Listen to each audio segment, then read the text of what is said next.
Un saludo muy afectuoso a todos. Bienvenidos a esta nueva sesión sobre amor y sexualidad. En esta ocasión me gustaría empezar comentando algo que me ha ocurrido a medida que preparaba las clases de este curso y que no había previsto en absoluto cuando comencé a hacerlo. Hacia y hasta Dios. Recuerdan que el primer acercamiento fuerte a la sexualidad nos llevó a descubrirla como una participación en el amor infinito de Dios, en el que se reflejaba su vida íntima de entrega absoluta como Trinidad de personas. Luego fuimos adoptando otras perspectivas más centradas en lo humano, en la relación entre el varón y la mujer, que se ofrendan a su vez plenamente toda su capacidad de amar, poniendo en juego también y sobre todo sus dimensiones sexuadas, con todo lo que eso lleva consigo, o en el abrazo conyugal, como palabra primordial o expresión privilegiada del lenguaje del amor sexuado, o en la capacidad de dar vida a una nueva persona humana gracias a la unión íntima. Lo que quería comentarles que me ha sucedido en mi intento de comprender la sexualidad un poco más, y no por buscarlo, sino por la propia dinámica de las ideas, es que también estos nuevos modos de contemplar la sexualidad han acabado por remitirme a Dios. Y cada vez, por decirlo así, de una manera más vigorosa, más radical y más profunda. Conforme procuraba ahondar en el núcleo de la sexualidad, más claro me iba quedando que, por una parte, no es posible entender medianamente su auténtica naturaleza sin referirla más y más a Dios, pero también su correcto ejercicio, en particular las relaciones íntimas llevadas a cabo por amor, nos remiten a Dios, y no sólo de manera teórica, sino también vital y efectiva. Con otras palabras, y como vimos muy particularmente en las últimas clases, en el abrazo conyugal no solo reflejamos o encarnamos lo que Dios es en su ser más íntimo, sino que también activamos, por decirlo así, su amor infinito y su poder creador, pero además, y esto es lo que ahora quiero subrayar para desarrollarlo a lo largo de esta sesión de hoy, entramos en contacto íntimo con ese amor y con ese poder. Nos acercamos más y más a Dios, nos adentramos en Él, alcanzamos su más íntima intimidad. Algo que, por más que resulte de entrada asombroso, no deja de ser cierto, y con una verdad literal, no sólo como una metáfora. ¿En qué sentido? Dejamos ya apuntado en la última clase como algo de radical importancia que en Dios su ser y su obrar se identifican. Esto nos lo enseña la filosofía, la buena metafísica. No es una cuestión de fe, aunque también es cierto que logramos solo como entreverlo, sin que ni mucho menos lo entendamos del todo. La comprensión plena no está a nuestro alcance. Pero nos basta para saber que allí donde Dios actúa, se encuentra realmente presente con todo su ser, sin que medie distancia de ningún tipo entre su acción y su propio ser. Y Dios actúa de un modo muy particular en las relaciones íntimas, sobre todo cuando son fecundas. Entonces, en el momento de la fecundación, tiene lugar una intervención divina creadora en el cuerpo de la mujer. De ahí podemos partir ahora. Amor conyugal y amor creador. La acción por la que los padres se unen íntimamente, si es una relación fecunda, pone las condiciones para que Dios intervenga, creando el alma, y por decirlo así, los tres, padre, madre y Dios, contribuyan al surgir de una nueva persona. Pero como la de Dios y la de los padres es una misma y única acción, con un mismo efecto, y es una acción de amor, y como el amor y el poder de Dios son los radicalmente definitivos en la creación de la nueva persona humana, el texto con el que Esa creación se describe, por utilizar de nuevo una imagen que ya conocemos, puede decirse que el amor conyugal se introduce en el amor creador de Dios. No piensen, es bueno que lo diga despacio, no piensen en dos acciones diversas que convergen, sino, por decirlo así, en una acción, la de Dios, que va como arropando a la otra desde lo más íntimo y está posibilitando y dando la fuerza y el vigor a esa otra, a la de los esposos, porque eso es justamente lo que ocurre. Y por eso se puede decir que el amor conyugal se introduce en el amor creador, igual que habría que decir, porque es lo mismo visto desde la otra perspectiva, que todo el amor creador se introduce en el amor conyugal y lo impregna por completo.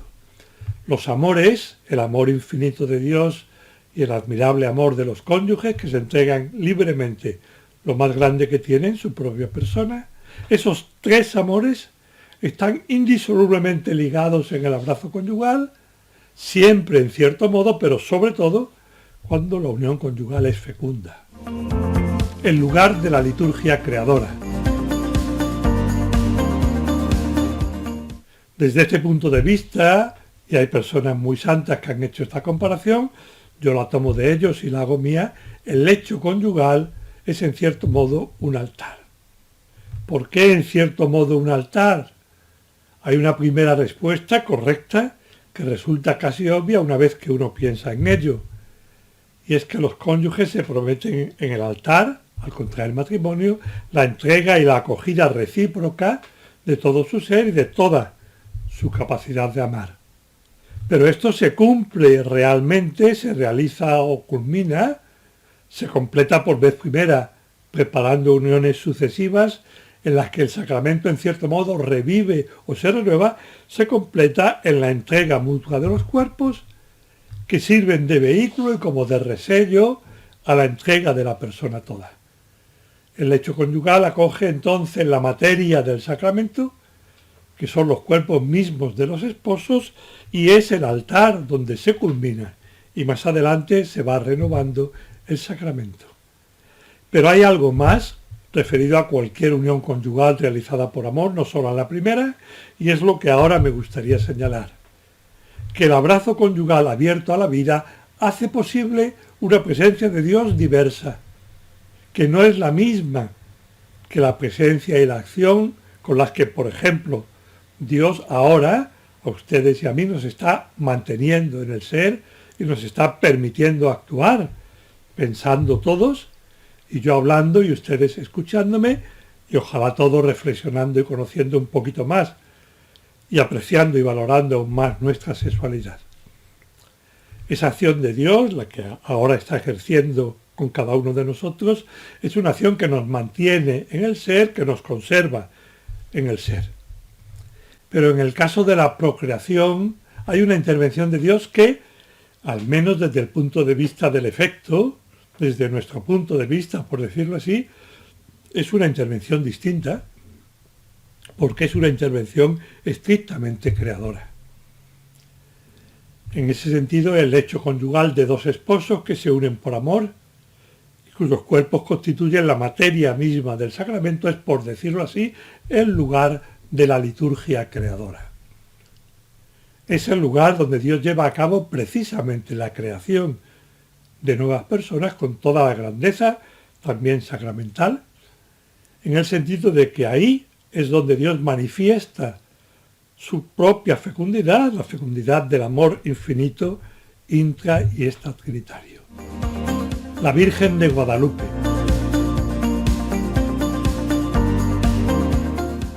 Por eso me gusta traer como manifestación y como ejemplo y como punto de referencia a la Virgen de Guadalupe, porque todos lo saben mejor que yo, pero yo llevo ya más de 40 años yendo a México y sobre todo al principio me lo explicaron con detalle y yo seguí indagando por mi cuenta y me quedé maravillado. La presencia actual de la Virgen esa tilma, que milagrosamente sigue existiendo cuando debería haber desaparecido, haberse deshecho o podrido a los 25, 30, pongamos 50 años, la presencia de la Virgen es una presencia mantenida de manera sobrehumana, divina. Es una presencia distinta, milagrosa, nueva, sin ninguna duda, de la Virgen. Algo que se acerca en cierto modo, es solo un ejemplo, pero un ejemplo que pienso que nos ayuda a entender lo que quiero decir en relación con el matrimonio. En el matrimonio hay una presencia nueva de Dios, precisamente en el acto maravilloso por el que los cónyuges se unen, uniendo su cuerpo, su psique y su espíritu, gracias a su condición sexuada, sobre todo cuando esa unión es fecunda y el proceso continúa y da origen en el cuerpo de la mujer a una nueva vida. Fíjense por qué se puede concebir de distintas maneras la colaboración, el que Dios nos haga cooperadores o colaboradores de su acción creadora, en cuanto que nos invita y nos hace participar en la misma acción con la que Él crea a los nuevos seres humanos. Esto puede entenderse en distintos niveles de profundidad y desde perspectivas que se complementan unas a otras. Ninguna agota toda la riqueza y la grandeza de esa acción humano-divina. Se puede hablar como de un dar cancha a Dios y hacer posible que de una manera correcta, en la que se adecúa el texto, la acción del amor divino y el contexto, la acción de amor de los padres, que Dios actúe como creador, otorgando el ser a una nueva criatura que en sentido estricto no existía en absoluto antes de la fecundación, antes de la procreación. Y en ese sentido les animo a verlo así, porque es así en todas las acciones de unión íntima, pero sobre todo en las que son fecundas, precisamente porque es una sola acción compleja y riquísima.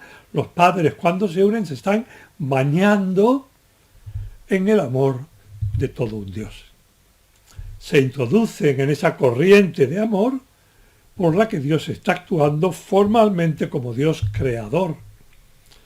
En Dios todo es lo mismo, pero en relación con los efectos no es todo lo mismo y algo tiene eso que decir para nuestra comprensión de la acción divina. Cuando Dios crea una nueva persona, para Dios, que tiene un poder infinito, todo es igual de sencillo. No hay para Él más difícil, más fácil, pero sí que hay más vigor del efecto o menos vigor del efecto.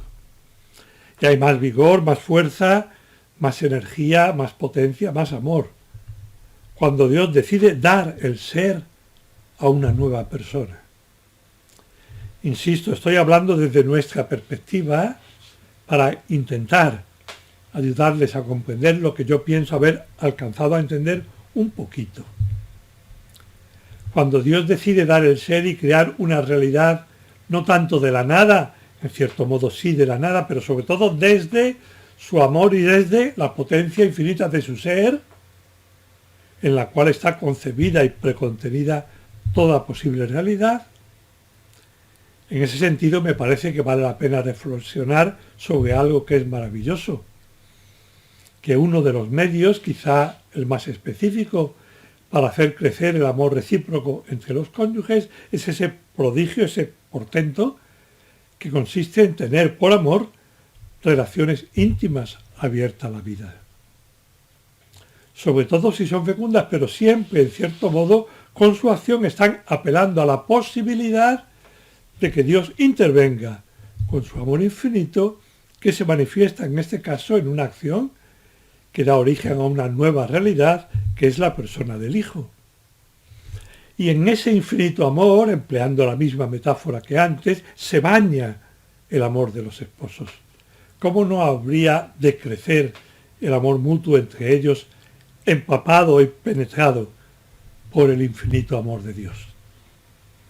Resumo antes de seguir avanzando, con los matices que cada uno pueda darle en función de lo que he ido explicando y lo que él o ella ya sabían antes.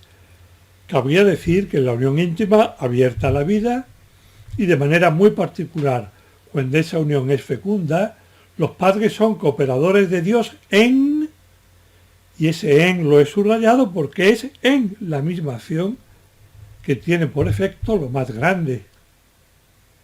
Recuerden lo que decía Cafarra, Después de la encarnación, en el plano natural, lo más grande es estar en el origen de una nueva persona. Los padres son cooperadores de Dios como procreadores o más bien como co-creadores. En la acción de crear nuevas personas, Dios quiere incluir en cierto modo a los padres y esa manera es la que lleva a decir que, en cierto modo, que habría que matizar mucho si estuviéramos hablando en términos más estrictamente filosóficos, metafísicos, que de algún modo ellos participan en la misma acción creadora. Un tercer título de grandeza.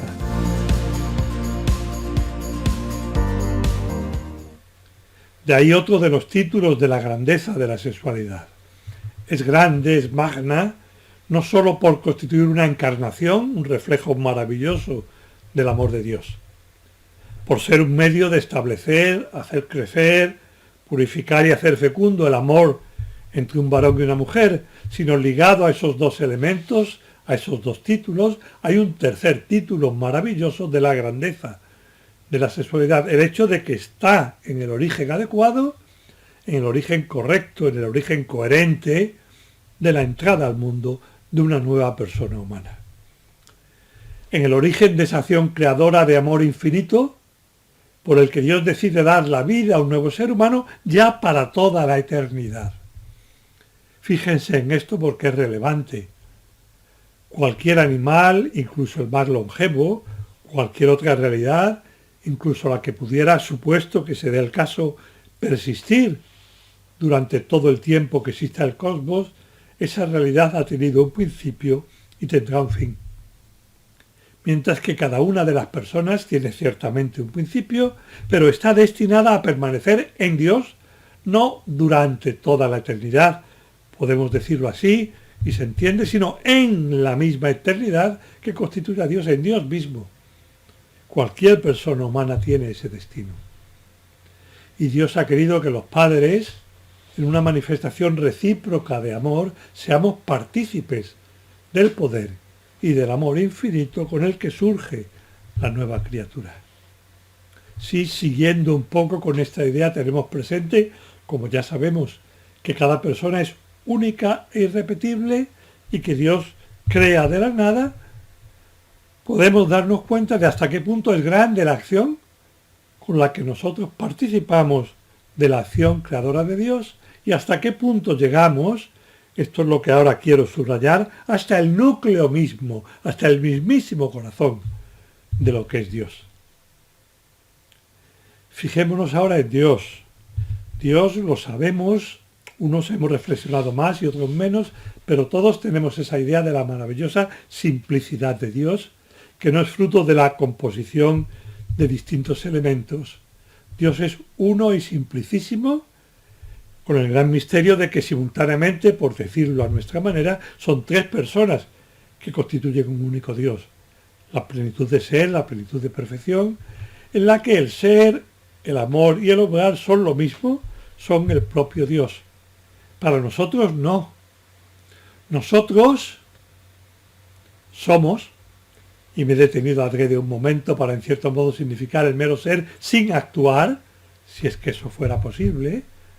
Nosotros somos, y yo además quiero, y perdonen que lo diga así, pero es a lo que lleva el ejemplo, quiero ayudarles a ustedes en la medida de mis posibilidades a entender un poquito mejor la maravilla de la sexualidad humana. Y en ese sentido me mueve su bien, como a Dios le mueve siempre el bien de las personas cuando actúa. Por tanto, también en mi caso es el amor el que en última instancia me lleva a intentar preparar bien estas clases y a impartirlas lo mejor que puedo. Eso es en mí algo que surge de mi ser, pero que se pone como una realidad en cierta manera distinta, como un acto mantenido de amor que lleva a dar vida a un conjunto de actividades de preparación y de exposición con el fin, insisto, de ayudarles a ustedes a comprender un poquito mejor este grandioso misterio de la sexualidad humana. En nosotros hay continuidad, pero hay distinción entre lo que somos, y yo ahora me callo, y ahora hablo, Y cuando hablo surge algo que es distinto de cuando estoy callado. En el caso de Dios, cuando Dios actúa, que es siempre, por eso es todo en la eternidad de Dios, cuando Dios actúa, y también cuando actúa con una acción creadora, ese obrar, esa actuación suya, se identifica con el mismo ser de Dios. No hay en él distinción. No la hay en él. En los efectos sí. Podríamos decir que Dios quiere desde siempre, desde su eternidad, que se den en el tiempo, Lourdes y yo, por acudir a un ejemplo cercano y relativo a los temas que estamos trabajando, y a raíz de ello cada uno de nuestros hijos. En el tiempo es distinto, pero Dios lo quiere todo en su mismo ser infinito, que es capaz de concebirlo todo y de quererlo con la ordenación propia y asumiendo los defectos que nosotros introducimos y la sanación de esos defectos mediante la redención y la gracia. Para Dios todo eso es uno y lo mismo, pero no uno y lo mismo como nosotros tendemos a pensarlo, como quitando fuerza a lo que es rico y complejo, sino el uno y lo mismo que surge de la concentración prodigiosa de la plenitud de perfección en unidad intimísima. En Dios ser, amor y obrar son uno y lo mismo, con lo cual se puede decir que Dios creador en un momento determinado de las distintas criaturas en el origen del mundo, y creador en el tiempo de cada una de las personas, Dios creador crea desde su mismo ser, porque cualquiera de sus acciones es el mismo ser, lo más íntimo de Dios, Dios mismo, pero en su más íntima intimidad. En el corazón de Dios.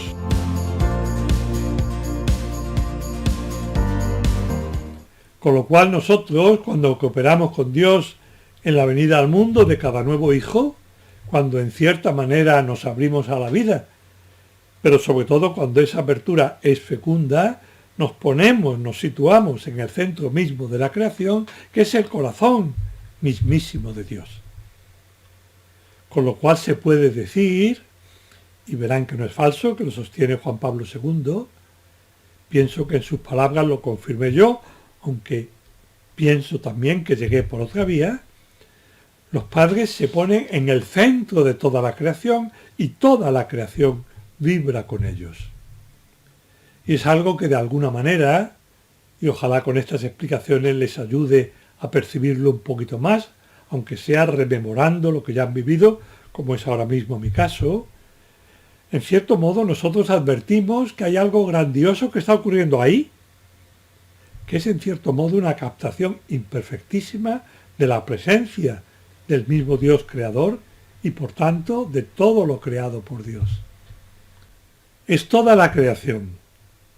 Pongo en la lámina un ejemplo que es simplemente indicativo, pero que es paupérrimo, no solo por ser una lámina.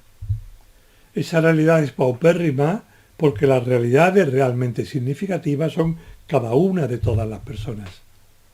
Pero además hay una comunidad entre todas las personas humanas, no solo porque todas ellas tienen un origen común en nuestros primeros padres, también, y es lo que ahora más me importa, en cuanto que todos los padres y madres, para procrear a cada una de las personas que compondremos toda la humanidad, cada uno a sus propios hijos, todos nos hemos unido íntimamente a la fuente del surgir de esas realidades, que es el ser mismo de Dios en su intimidad más íntima, en su amor y en su poder infinito creador.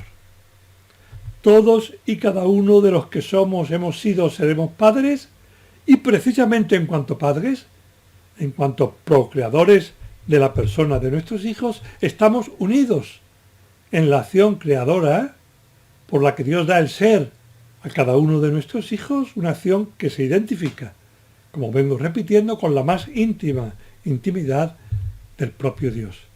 En cuanto padres y madres nos unimos a la misma fuente de toda paternidad, es prodigioso.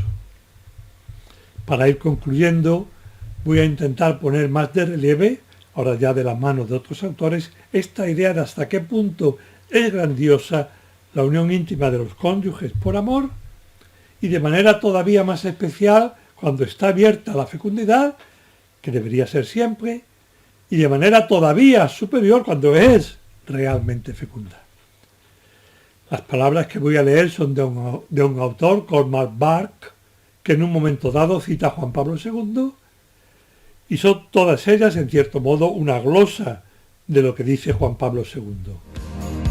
Juan Pablo II.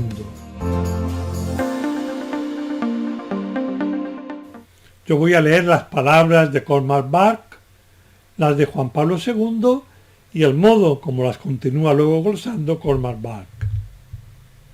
Una falta de auténtica conciencia, de comprensión de la grandeza de la sexualidad, de auténtica conciencia sexual, de comprensión de la maravilla de lo que están llevando a cabo, caracteriza el acto de unión íntima si la intensidad del placer, del propio placer, no sirve para despertar, para hacer surgir una comprensión plenamente consciente, ojalá fuera plenamente consciente, de la grandeza de la experiencia conyugal, de la maravilla, del portento, de la dignidad de la unión íntima. Y él aporta algunos matices, algunos detalles que permiten captar mejor. Me estoy entregando, cada uno de los cónyuges, entrego finalmente también mi capacidad creativa, mi potencia vital, no solo a otra persona, lo cual ya es grandioso, sino al hacerlo a la creación entera, a la historia, a la humanidad, a los planes de Dios. Sigue el autor, y ahora es cuando cita a Juan Pablo II. En cada acto de unión conyugal, enseña Juan Pablo II, palabras textuales ahora del Papa de San Juan Pablo II, se renueva, en cierto modo, el misterio de la creación en toda su original profundidad y fuerza vital. Se renueva en cierto modo, no hay otra manera de expresarlo que decir en cierto modo. Yo lo entreveo, y estoy hablando ahora como San Juan Pablo II, que él me perdone, yo lo entreveo y lo brindo para que también ustedes participen de esa maravilla, porque en cada unión conyugal fecunda se renueva, en cierto modo, el misterio de la creación en toda su original profundidad y fuerza vital. Al hilo de esta afirmación del Papa, sigue comentando Cormac Burke, la vitalidad de sensación de lo que experimentamos en el acto de la unión sexual debe corresponder a una vitalidad de significado. Debe haber una proporción entre lo que experimentamos incluso sensiblemente, aunque sobre todo psíquica y espiritualmente, y lo que significa esa unión real entre nosotros. Y él pone un ejemplo que me parece muy oportuno, aunque un poco delicado. La misma explosión de placer que comporta el acto sugiere la grandeza de la creatividad sexual. Me parece a mí que el mismo Big Bang es una manera pobre de intentar acercarse al inicio. Creo que todos nosotros pensamos o nos imaginamos la creación es nihilo de la nada con el poder infinito de Dios, nos la imaginamos, la pensamos como un cierto surgir explosivo. La explosión de placer sugiere la grandeza de la creatividad sexual. En cada acto conyugal debería haber algo de la magnificencia, de la envergadura y del poder de la creación de Miguel Ángel en la Capilla Sixtina de Roma. Miguel Hernández. Quizá podrían decir ustedes, y yo estaría de acuerdo, que son palabras de un sacerdote, el que escribe esto, Cormac Burke, que se apoyan a su vez en la percepción de un santo, Juan Pablo II, que además fue especialmente clarividente en relación con el cuerpo humano y con su sexualidad, y dedicó muchas horas a rezar, reflexionar y a explicarnos lo que es la grandeza de la sexualidad humana. Y por eso quiero traer a colación las palabras de un poeta, Miguel Hernández, en mi opinión un gran poeta, pero que no es especialmente creyente, y que por su profundidad poética capta también en cierto modo, y es complementario del anterior, es estar presente en el acto de la unión íntima, estar presente en cierta manera en toda la creación, y sobre todo en lo más relevante de la creación, que es el conjunto de la humanidad. Voy a limitarme a leer enseguida el poema de Miguel Hernández, pero recordando antes lo que vimos también en la última clase al terminar, que la clave para acabar de entender la sexualidad es el hijo. En este caso, hoy lo hemos considerado desde la perspectiva de que la sexualidad tiene además, y yo diría que inscrita en la capacidad de unir íntimamente a dos personas, tiene la capacidad de colaborar con Dios en el surgimiento de una nueva criatura. El poema de Miguel Hernández. Para siempre fundidos en el Hijo quedamos, fundidos como anhelan nuestras ansias voraces, en un ramo de tiempo, de sangre, los dos ramos, en un haz de caricias, de pelos, los dos haces. Él, el Hijo, hará que esta vida, la nuestra, que pasará, no caiga derribada. Pedazo desprendido, el Hijo, de nuestros dos pedazos, que de nuestras dos bocas hará una sola espada y dos brazos eternos de nuestros cuatro brazos. Y luego se dirige de una manera más directa a la esposa, pero siempre en relación con el Hijo y con la capacidad que tienen las personas sexuadas de procrear nuevas criaturas. Y sigue escribiendo, no te quiero a ti sola, te quiero en tu ascendencia, y en cuanto de tu vientre descenderá mañana. Porque la especie humana me han dado por herencia, la familia del Hijo será la especie humana. Con el amor a cuestas, dormidos o despiertos, seguiremos besándonos en el Hijo profundo. Besándonos tú y yo, se besan nuestros muertos, se besan los primeros pobladores del mundo.